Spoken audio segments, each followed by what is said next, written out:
I'm now making peach cobbler. Now, peach cobbler is an American dessert and it was created in the 1950s in an effort to sell more canned peaches.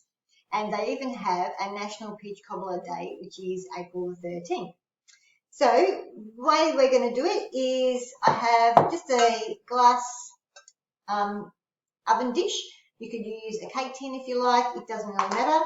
And just with some spray oil, just spray the base in the sides.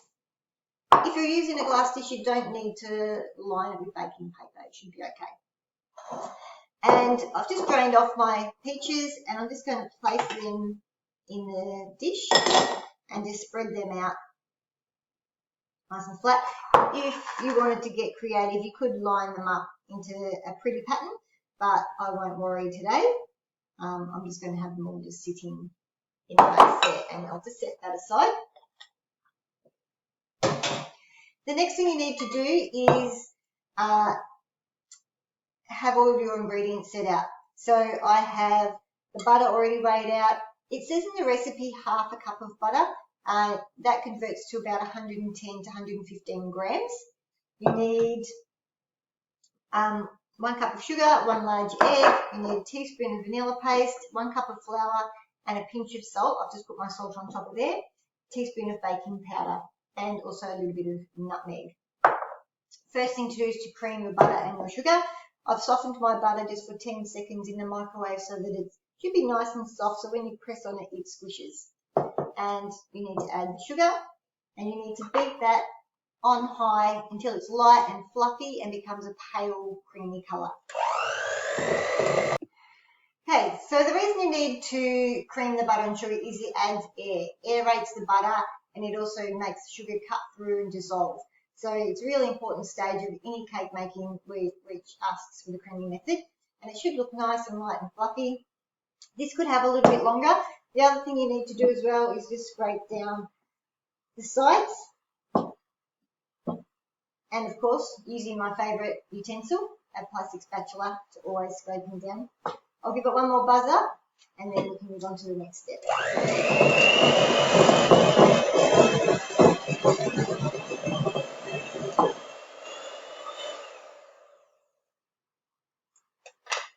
Okay, remove the beaters, and if you possible, you can get a bit more, off.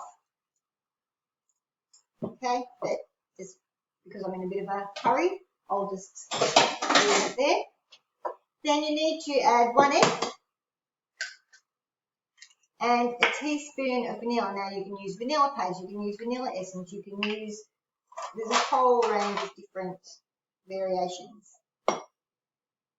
Vanilla, then just scrape it off. And you need to buzz that up for another minute or two. And I forgot to mention, preheat your oven. So if you haven't turned your oven on yet, you need to turn yours on. Okay, do that as well. So you actually do need your beaters again. So don't take them off, like I said a minute ago. Keep them on, beat up your egg and your vanilla. Okay, still nice and light and fluffy.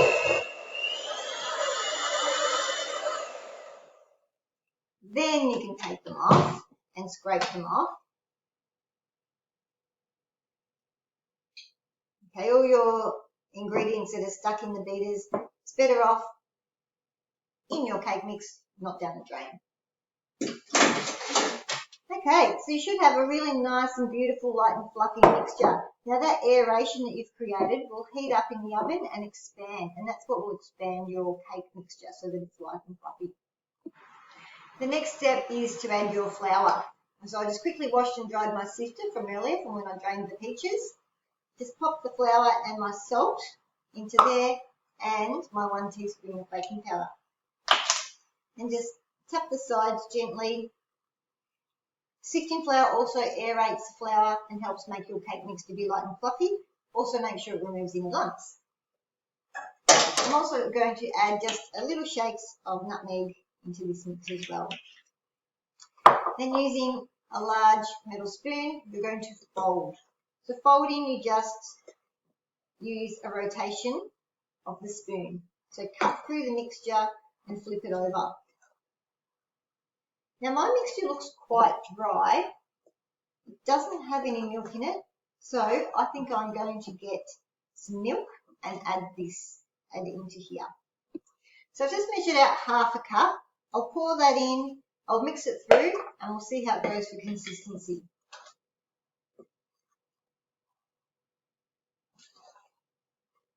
Okay, so folding it through.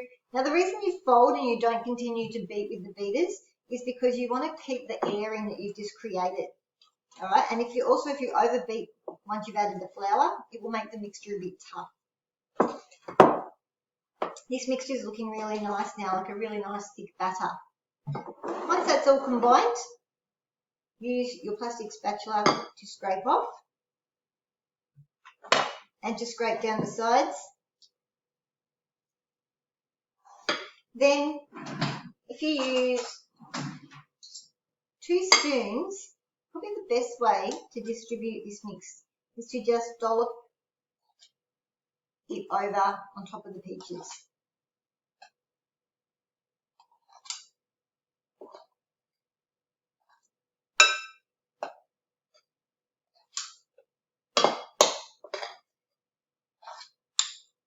Again, use the scraper to get all the mixture out of the bowl.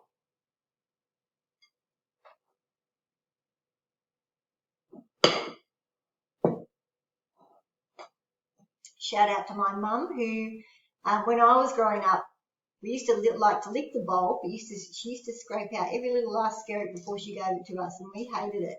But now I like to do the same to make sure I get as much of my ingredients into my cake mix as I can. Then just gently spread the mixture over.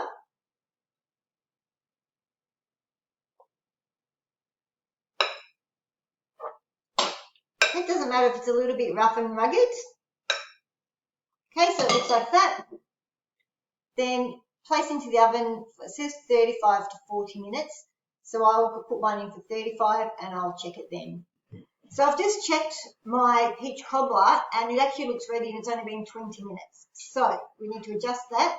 Check yours after 20 minutes and see how it looks. I'll get mine out.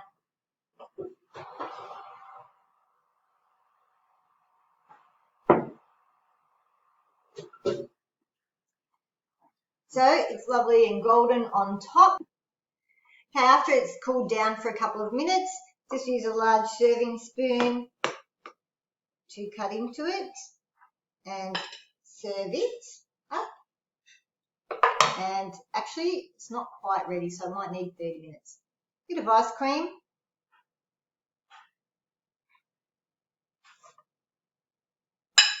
And enjoy.